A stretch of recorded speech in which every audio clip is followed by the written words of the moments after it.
You're watching the Faculty of the Mace show, where faculty authority is promoted and protected in the Academy of the 21st century. Welcome to Episode 3, Accreditation Shopping, a Rebuttal. How does another accreditor feel?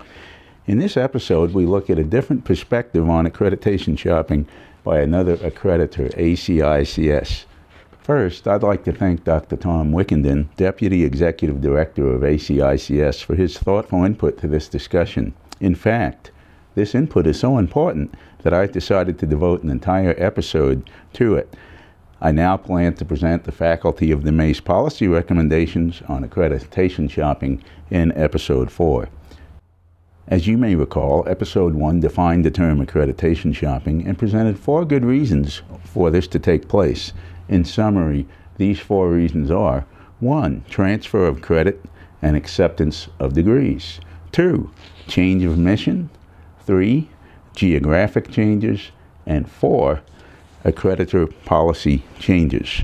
To this list, Dr. Wickenden has added 2 important components. Let's take a look at these. One component, now number 5 on our list, is mergers and acquisitions.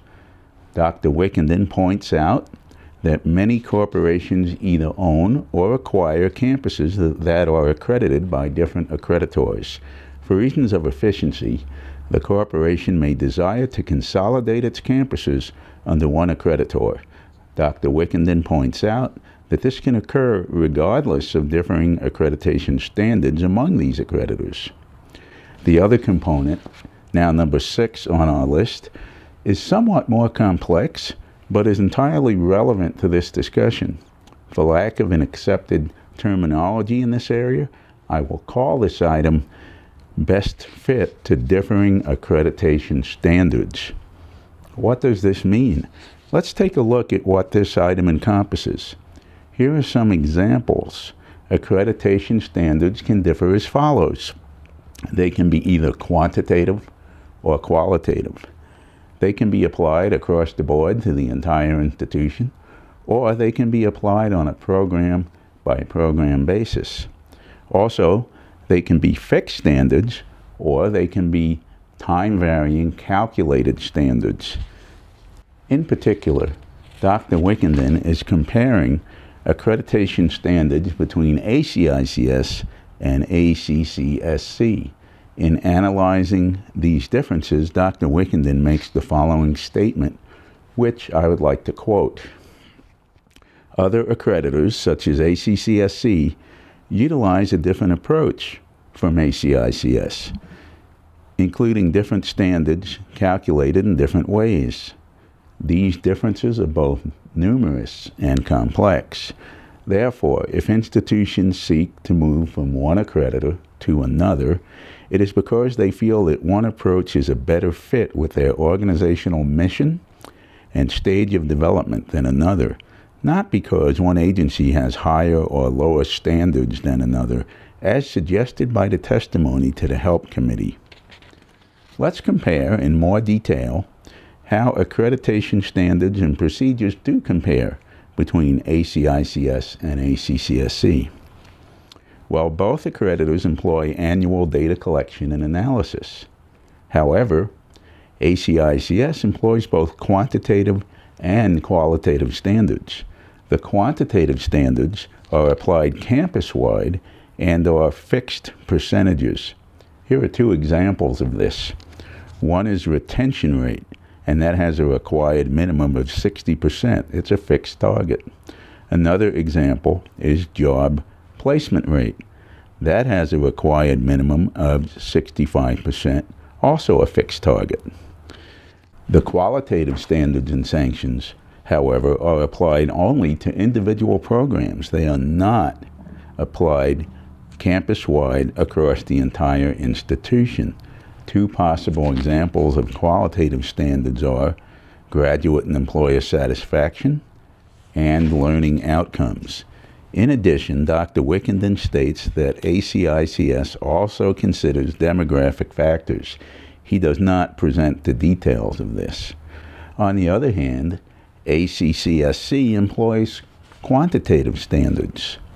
These standards are applied on a program-by-program basis, not to the institution as a whole.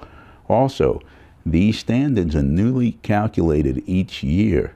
The cutoff for each standard is 1 standard deviation below the mean. The mean is a calculated moving average over time. How do such differences in standards affect the decision to pursue accreditation with one accreditor versus another? Let's take a look at this. First, we'll examine the issue of quantitative versus qualitative standards. Here, I would like to again quote Dr. Wickenden as follows. In some cases, qualitative standards, e.g., graduate and employer satisfaction or learning outcomes, may be more stringent, whereas in others, quantitative standards, e.g., graduation or placement rates, may appear to be more stringent. However, since qualitative and quantitative standards are apples and oranges, it is difficult to say which standards are higher. End quote.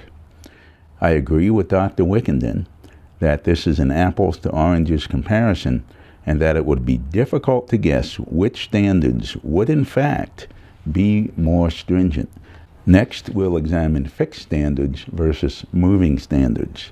Again, quoting Dr. Wickenden, ACCSC standards differ over time, while ACICS's standards remain a fixed target.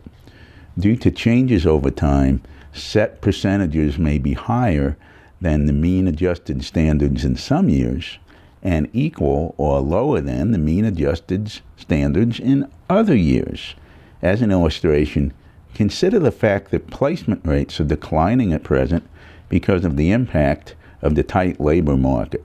So at present, the fixed percentage standard at ACICS might be higher than the moving average minus 1 standard deviation at ACCSC. However, knowing that the relative position of these standards change over time, institutions would not choose one accreditor over the other because of the temporary relationship of their standards. Rather, some institutions may prefer always having a fixed target to shoot for, such as ACICS's percentages, whereas others may prefer a moving target, such as the measure that ACCSC uses, which is tied to each year's average rates. End quote. Again, I agree with Dr. Wickenden that an institution would be foolish to choose between accreditors based on the temporary relationship between their standards. Finally, Dr. Wickenden concludes as follows. It should be clear from these examples that the issue is not one of shopping for lower standards, but of seeking the best fit between the institution and its accreditor. End quote. It's clear from this discussion that, particularly with regard to accreditation shopping between ACICS and ACCSC, that the following are true. The standards between ACICS and ACCSC are generally comparable in the sense that one agency does not have globally higher or lower standards than the other. There are technical differences between the accreditation standards used by these two agencies. These differences are both numerous and complex. From time to time, in certain areas, one agency's standard may be higher or lower than another's. However, these differences are likely to be temporary. It would be difficult to impossible for an institution to steer its selection of an accrediting agency based solely on the relative differences in such standards. Before we conclude, I'd like to thank Dr. Wickenden for his insightful input. In fact, I have invited Dr. Wickenden to be a guest on a future episode to discuss the differences between national and regional accreditation. He has tentatively accepted, contingent on working out the details for a remote video link between his office in Washington, D.C. and Studio C in Colorado. I will provide more details as they become available. In Episode 3, we will make policy recommendations regarding the integrity of the accreditation process that protect both the public interest and the interest of the post-secondary educational community itself. We will also make recommendations about how these policies should be applied to this specific case study. How do you feel about this perspective on accreditation shopping as discussed in this episode? Let us know by visiting the facultyofthemace.com. There you will find many ways to join the community and leave your feedback. Thanks for watching. I'll see you inside the next episode. Produced at Studio C, Colorado, USA.